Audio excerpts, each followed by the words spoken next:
राष्ट्रीय वैज्ञानिक चेतना दिवस मनाने के लिए उपस्थित हुए हैं। ये मेरे ख्याल से पहली बार हो रहा है हमारे स्कूल में, है ना। राष्ट्रीय वैज्ञानिक चेतना दिवस, इसके लिए ज़्यादा कुछ तैयारियां तो मैं नहीं कर पाई हूँ, लेकिन इसके बारे में एक जानकारी तुम लोग को देना चाहूँगी। क्या बोला चाहिए, एक बहुत बड़े समाज सुधारक जो डॉक्टर भी थे, डॉक्टर नरेंद्र दाभोलकर, ठीक है। कौन? डॉक्टर नरेंद्र दाभोलकर, जिनका जन्म हुआ था 1 नवंबर 1945 को और उनकी मृत्यु हुई थी आज के दिन 20 अगस्त 2013 को। डॉक्टर नरेंद्र दाभोलकर जो थे वो बहुत बड़े, मतलब वो एक डॉक्टर थे, MBBS डॉक्टर थे, लेकिन उससे ज़्यादा वो एक समाज सुधारक थे। उन्होंने मतलब समाज में व्याप्त जो भूत प्रेत, जादू, टोना, मंत्र शक्ति, समझ में आ रहा है ना, मतलब ऐसी ऐसी बीमारियां जो डॉक्टरी इलाज से ठीक हो सकती है, उसके लोगों को, उसके प्रति लोगों का जो अंधविश्वास था उससे लोगों को निकालने में और जागृत करने में अपने बहुत बड़ा योगदान दिया है।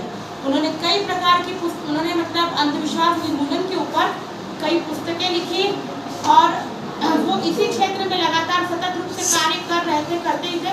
और उन्हीं के प्रयासों के फलस्वरूप महाराष्ट्र में अंधविश्वास के मतलब अंधविश्वास विरोधी एक एक्ट पास हुआ है, ठीक है। पहले क्या होता था, अगर लोग किसी को भी मतलब थोड़ी सी किसी की तबीयत खराब हुई तो अगर किसी की आपसी रंजिश रहती थी तो वो जादू, उसने ऊपर जादू कर दिया, वो टोनी है, ये सब सोच के क्या करते थे, उसके ऊपर आरोप प्रत्यारोप करके यहाँ स्थिति इतनी बिगड़ जाती थी कि कई बार उनको टोनी के शक में मार भी दिया जाता था।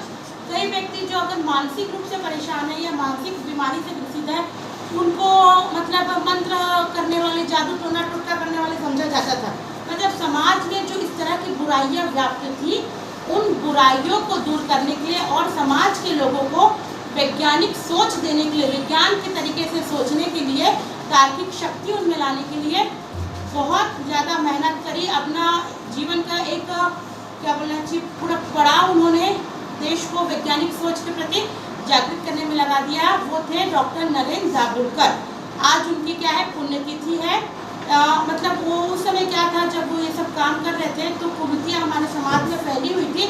लोग इतने जल्दी विज्ञान को एक्सेप्ट नहीं कर रहे थे, उसी पुरानी मतलब परंपरा को अपनाते थे। नहीं, अगर किसी को मलेरिया भी हुआ है तो उसको झाड़ फूँक कराओ, उसको टोना टोटका कराओ तो वो उससे ठीक हो जाएगा, जबकि ऐसा कुछ नहीं था। तो जब तक लोग इन अंधविश्वासों से नहीं निकलेंगे, देश का विकास कैसे होगा। तो देश के विकास में अपना एक अहम योगदान देने के लिए भी डॉक्टर नरेंद्र दाभोलकर को जाना जाता है और इसीलिए मरने के बाद उनको पद्मश्री पुरस्कार से नवाजा गया कि उन्होंने विज्ञान के क्षेत्र में लगातार कार्य करते हुए देश को अंधविश्वास विरोधी और वैज्ञानिक तार्किक शक्ति से सोचने की दिशा में अग्रणी